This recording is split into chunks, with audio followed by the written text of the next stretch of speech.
Hi friends, இது மாலினி சமையல். இன்றைக்கி நம்ம கத்திரிக்காய் உருளைக்கிழங்கு தக்காளி வச்சு ஒரு தொக்கு செய்ய போகிறோம். இது இட்லி தோசைக்கெலாம் நல்லா இருக்கும். அதுக்கு முன்னாடி நம்ம சேனல் சப்ஸ்கிரைப் பண்ணாமல் இருக்க மறக்காமல் சப்ஸ்கிரைப் பண்ணிடுங்க. அப்படியே மறக்காமல் பக்கத்தில் இருக்க பெல் பட்டனையும் கிளிக் பண்ணிடுங்க. இப்போ வீடியோக்குள்ளே போகலாம் வாங்க. இப்போ அடுப்பில் ஒரு பாத்திரம் வச்சுக்கலாம். பாத்திரம் சூடாகட்டும். சூடாகிடுச்சு. இப்போ தேவையான அளவு எண்ணெய் ஊற்றிக்கலாம். எண்ணெய் சூடாகட்டும். கொஞ்சமாக கடுகு போட்டுக்கலாம். கடுகு நல்லா பொரியட்டும்.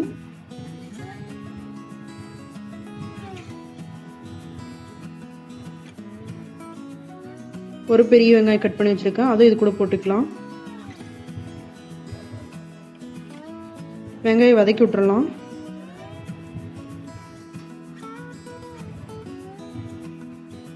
ஒரு காஞ்ச மிளகாய் அதை இது கூட சேர்த்துக்கலாம். 2 பல் பூண்டு பொடியாக நறுக்கி வச்சுருக்கேன், அதையும் இது கூட சேர்த்துக்கலாம்.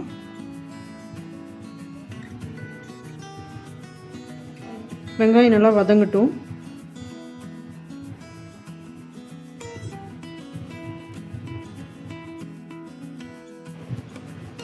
வெங்காயம் நல்லா வதங்கிருச்சு.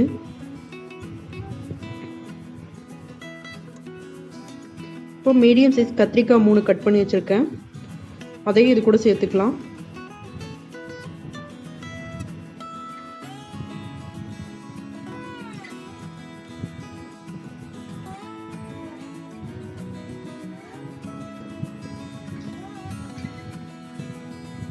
ஒரு உருளைக்கிழங்கு பொடியாக நறுக்கி வச்சுருக்கேன், அதையும் இது கூட சேர்த்துக்கலாம்.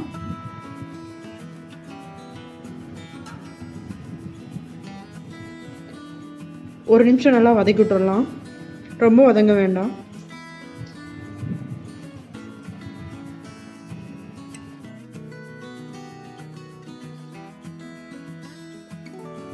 நான் இந்த கப்பில் 1 கப் தக்காளி கட் பண்ணி வச்சுருக்கேன், அதையும் இது கூட போட்டுக்கலாம்.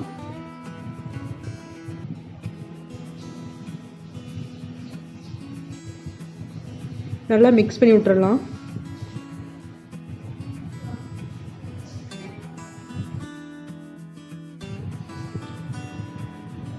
நல்லா மிக்ஸ் பண்ணி விட்டுட்டு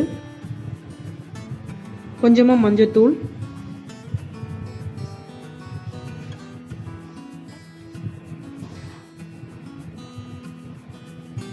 கரம் மசாலா தூள் 1/2 ஸ்பூன்,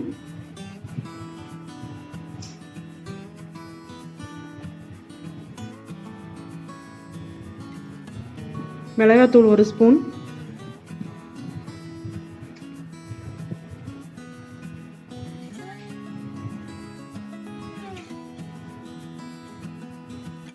உப்பு தேவையான அளவு.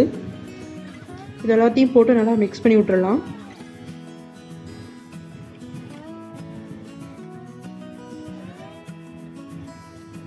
மிக்ஸ் பண்ணி விட்டாச்சு. ஒரு 3/4 டம்ளர் தண்ணி ஊற்றிக்கலாம். இதெல்லாம் நல்லா கொஞ்சம் வேகணும்.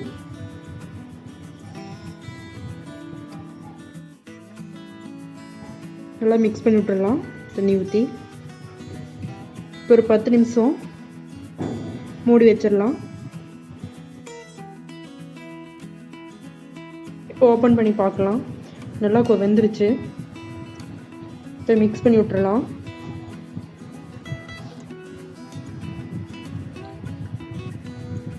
இப்போ அடுப்பை சிம்மில் வச்சுட்டு